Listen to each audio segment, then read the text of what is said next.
저는 남편에게 여자가 생겨 한 번 이혼할 위기를 겪고 서로 용서를 하고 살기로 했는데 남편은 여전히 방황하고 있고 저도 죽거나 병들어 있는 것보다 낫다고 생각하려고 하지만 자꾸 무시당했다는 불쾌감에서 벗어나기가 쉽지 않습니다. 또 5학년짜리 딸아이가 있는데 유독 이 아이에게 쌀쌀하게 대하게 됩니다. 마음을 여러 번 고쳐먹고 다정하게 대하지만 쉽지가 않습니다. 또 108배를 하며 사죄하라고 하는데 해봐도 달리 생각되어지지 않는 것 같습니다. 마음을 넓게 먹었다가도 다시 순간순간 좁아지는 걸 다스려보고 싶습니다. 딸아이한테 그렇게 대하지 않겠다고 했는데 내 뜻대로 내가 돼야 안 돼요. 잘 안 돼요. 남편도 딴 여자 안 쳐보겠다 하는데 그 잘 될까 안 될까? 그 인간도 잘 안 되는 거예요. 네. 그 내가 딸한테 그래 안 되지만은 그래도 살잖아, 그죠? 네. 그 인간도 그렇게 잘 안 되지만 이렇게 같이 사는 거예요. 어떡하실 거예요? 그 인간도 안 되는 문제를 내가 어떡할 거예요? 자기도 자기가 어떻게 못하는데 마누라가 뭐라 하면 맹세를 해요. 거짓말을 한 게 아니라 맹세를 했는데 여자 보면 안 되는 걸 어떡해? 저는 남편한테 만나고 싶으면 만나라고 했거든요. 네. 근데 이제 제가 묻고 싶은 거는 제 마음을 다스리고 싶다는 겁니다. 남편도 나한테 내 다시는 여자 안 보겠다고 해놓고도 여자 보면 마음이 가고 나는 남편 보고 니 딴 여자 만나도 된다고 말은 그러지만은 꼬라지 보면 안 되는 걸 어떡해? 이게 인생이에요. 내 딸을 보고 안 되듯이 하루에 108배 하는 거가 안 되듯이 내가 원하는 대로 내 인생은 다 안 된다. 남편 보고 여자 보지 마라 하는 내 원도 안 이루어지고 내가 남편 그래 여자 만나라 라고 하지만은 그것도 내 마음이 그렇게 안 되는 거예요. 남편 고치겠다고만 안 되는 게 아니라 내 고치겠다는 것도 내 마음대로 안 된다. 이게 인생이라는 거예요. 그러니 저희가 선택하세요. 그런 인간 꼴 보기 싫으면 안녕히 계십시오 하고 그만 살면 되고 또 새로운 남자 만나면 그 인간도 또 그럴지 안 그럴지 그건 또 그때 가봐야 아는 거니까 만나보니까 그 인간은 나만 쳐다보고 사는 경우도 있을 수가 있고 만나봤더니 인간은 더 할 수도 있고 그래 되면 이제 고관이 명관이다 이런 말이 나오잖아. 그죠? 그래서 이게 한 번 해보면 두 번, 세 번 더 안 좋은 경우도 있어요. 어제도 제가 상담을 하는데 세 번째 결혼을 했는데 또 못 살겠다는 거예요. 근데 헤어지면 되는데 주위에서 다 헤어지라 그러는데 자기가 생각해도 한 번 나이고 두 번 나이고 벌써 몇 번째다? 세 번째인데 이제 그러면 세상 사람들이 다 나보고 문제 삼을 거 아니냐는 거야. 한 번 같으면 사람들이 남이 문제라고 할 수도 있는데 남자가 문제라고 할 수 있는데 벌써 세 번이나 못 살았으면 사람들이 다 겉으로는 동정을 해도 속으로는 다 뭐다? 네가 문제다. 이럴 거 아니냐. 그러니 이번에는 어쨌든지 한번 살아보려고 세상 사람한테 그런 인상 안 주고 그런 소리 듣고 싶지가 않다 이거야. 겉으로는 말 안 해도 속으로는 딱 그래 말할 것 같다 이거야. 자기가 생각해도. 자기도 다른 사람에게 그렇게 생각할 거니까. 그런데 세 번째 살아보니 세 번째 또 안 되는 거예요. 그래서 어떻게 했으면 좋겠냐. 스님 뭐라고 그럴까? 네 알아서 해라. 세 번이라는데 너무 집착할 건 없다. 이때 자식이 있으면 어때요? 남편이 나한테 두들겨 팬다 하더라도 부부 문제가 아니라 누 때문에 자식을 위해서 그냥 살아라. 이렇게 얘기하지만 자식이 없으니까 알아서 해라. 네가 보고 그런 소리 듣기 싫거든 더 살고 도저히 못 살겠다 하면 그만두고 정말 못 살겠는지 또 사람 만난다고 해서 별일이 생기는 건 아니야. 왜? 그게 그 사람 문제가 아니라 네 까름하기 때문에. 근데 여자 문제 빼놓고는 괜찮죠. 그지? 그러니까 지금 갈등이 생기는 거예요. 요것만 고쳐주면 다 괜찮은데 요게 문제다 이거 아니야. 근데 그게 안 고쳐지는 거예요. 근데 어떤 딴 사람 생각해 보면 그거 말고도 여러 개 문제 있는데도 사는 사람이 있는데 비하면 그 사람한테 물어보면 아이고 그 정도면 내가 뭐 걱정이가 자기 같으면 그럴 거예요. 여자 문제인데다 돈도 안 벌어주는 데다가 집에도 안 들어오는 데다가 집에 있는 돈 가져가는 데다가 이런 사람도 있다 이 말이에요. 그러니 자기가 선택할 수밖에 없다. 남편이 약속을 어기는 게 아니라 그 사람도 자기 의식이 그래 돼 있으니까 자기가 자기를 통제를 못하는 거예요. 근데 내가 그건 선택을 해야 돼. 자기가 이제 이 현실을 감안해서 몇 번 약속을 해봤는데도 안 고쳐지니까 고쳐서 살겠다고 생각하지 말고 저것은 노력의 부족이 아니라 저 사람의 의식이 저래서 안 되구나. 그러면 이제 선택을 해야 돼요. 지 생긴 거 그러니까 나는 저런 인간하고 못 살겠다 하면 안녕히 계십시오. 나빠서가 아니라 나하고 안 맞아서 못 살겠으니까 니대로 살고 난 난대로 살자. 그러려면 이제 여러 가지 경제적인 문제도 있고 외로움도 있고 애 문제도 있고 계산해야 될 게 많겠죠. 좋을 때 언제가 이렇게 계산해보고 그게 더 싫으면 이렇게 사는 거고. 근데 그거는 문제지만은 다른 이익되는 게 많으면 그걸 감안하고 사는 수밖에 없다 이거예요. 달리 방법이 없다는 거예요. 자기가 자기 인생을 살아보면서 어떤 윤리적이든 도덕적이든 잠자는 문제든 일어나는 문제든 성격 문제든 자기가 자기 뜻대로 안 되잖아. 그죠? 딴 사람은 되는 것도 나는 안 되는 게 있어요, 없어요? 있죠. 딴 사람은 안 되는 거 나는 쉽게 되는 것도 있잖아, 그지? 그 남자도 마찬가지예요. 딴 건 쉽게 되는데 나보다도 더 잘 되는데 그건 안 되는 거예요. 그 나는 남자 문제는 쳐다볼 필요가 없는 거. 그건 난 잘 되니까. 왜 그런가 하지만 그 인간은 안 되는 걸 어떻게? 술 먹고 한번 얘기를 해봐요.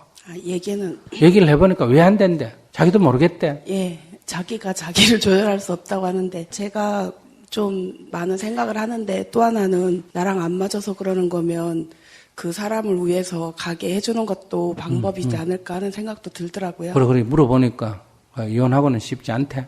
예. 그러니까 마누라는 집에 놔놓고 그 인간 두 개 다 가지려는 거예요. 연애는 밖에 가서 하고 집에서 애 키우고 가정도 꾸려야 되고 이거는 어때요? 집에 놔놓고. 네, 남편이 그 정도면은 제가 범인은 안 할 것 같은데 남편이 휘둘리더라고요. 그 상대 여자한테. 그래서 상담을 해봐요. 그래서 선택하세요. 선택은 이제 자긴 절대로 이혼 안 한다고 하지요. 내가 선택해야지 뭐 그 인간이 선택하더라고요. 그렇군요.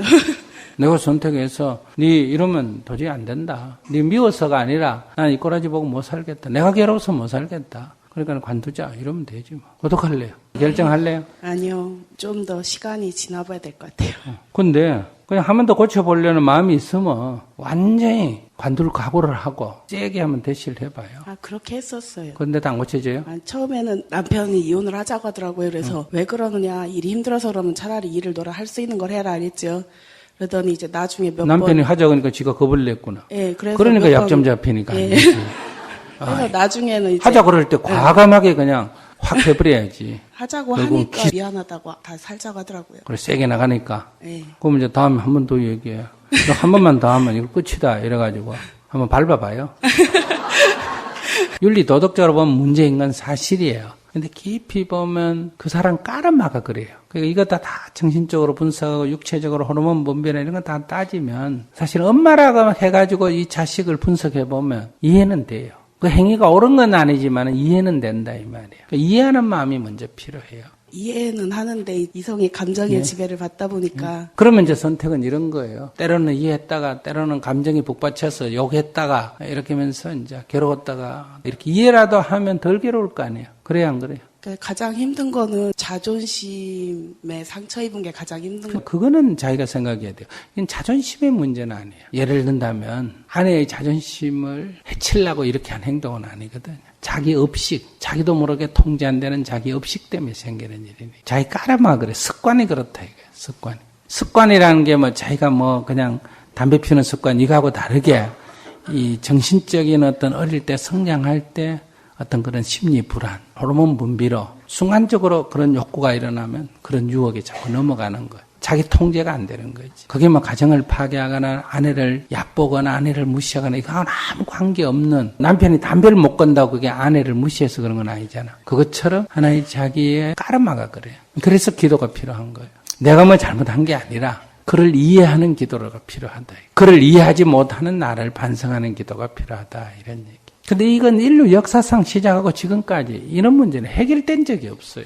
근데 이 모든 인간이 그러냐? 그런 뜻은 아니에요. 여자 중에는 10명 중에 1명꼴로 비율이 좀 낮고 남자는 10명 중에 2~3명꼴로 비율이 높을 뿐이에요. 여자는 비율이 낮은 게 아니고 여자는 문화적으로 이런 문제에 욕구가 있어도 하면 안 된다는 자기 통제를 할 수 있는 문화적 습관이 있기 때문에 비율이 낮게 나타나고 남자는 문화적으로 할 수도 있다 하는 무의식이 그렇게 문화적으로 돼 있기 때문에 이게 비율이 높게 나타나는 거예요. 근데 신체 구조적으로 다 분석하면 우리는 그걸 굉장히 손가락질하고 욕하고 그러는데 진짜 의도적으로 그렇게 하는 사람은 소수고 다 자기가 자기 통제가 안 돼서 그래요. 특히 여성들이 이제 이런 경우에 굉장히 비난을 받지 않습니까? 근데 개인적으로 상담해보면 그 사람도 불쌍해요. 왜냐하면 자기가 자기를 어떻게 안 되니까. 그래서 여러분들도 뭐 남자는 한 여자 아니고 두 여자, 세 여자 하고 사니까 좋아 보이죠. 여러분들도 한번 해봐요. 한 서너 남자 데려가면 살아봐요. 이게 좋은 건가? 사실은 한 사람에 만족하고 사는 게 제일 편하고 좋아요. 이거 신경 쓰는 건 사실 머리 아픈데 그게 안 돼서 그래요. 그러니까 좀 깊이 들어가서 보면 불쌍해요. 아이들이 나빠지는 건 남편이 그 바람을 피우기 때문에 나빠지는 게 아니라 그것 때문에 엄마가 괴로워하기 때문에 애들이 나빠져요. 아이들을 위해서는 헤어지든지 안 그러면 수용하고 살든지. 딸이랑은 저는 되게 무심한 성격인데 걔는 되게 집착하는 성격이거든요. 그래서 굉장히 요구가 많아요. 근데 저 다 들어주기가 힘들더라고요. 성격이 원래 무심하고 좀 잘 안 챙겨주는 성격이라. 딸은 집착하는 성격이니까 딸도 문제지만 자기 무심한 게 또 문제지. 근데 왜 딸한테는 좀 그렇게 세세하게 대응하고 남편한테는 좀 무심하면 얼마나 좋고. 둘 다 무심하게 대하는데 아니 여자 문제도 좀 무심하면 얼마나 좋냐 이 말이야. 아이고 뭐 많은 여자 데리고 살려면 지만 괴롭지 뭐. 아이고 밤에 와서 나한테 손 안 대는 것만 해도 고맙다 이렇게 생각하고 살면 되잖아. 무심하니까. 나도 내 인생이 뜻대로 안 되듯이 그 인간도 그 인간 뜻대로 안 되고 애도 지 뜻대로 안 되잖아. 그죠?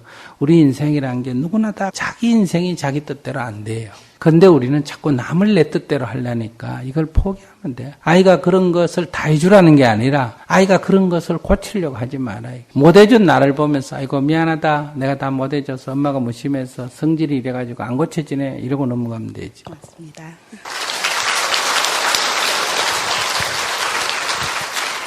구독은 무료입니다. 좋아요도 함께 부탁드려요.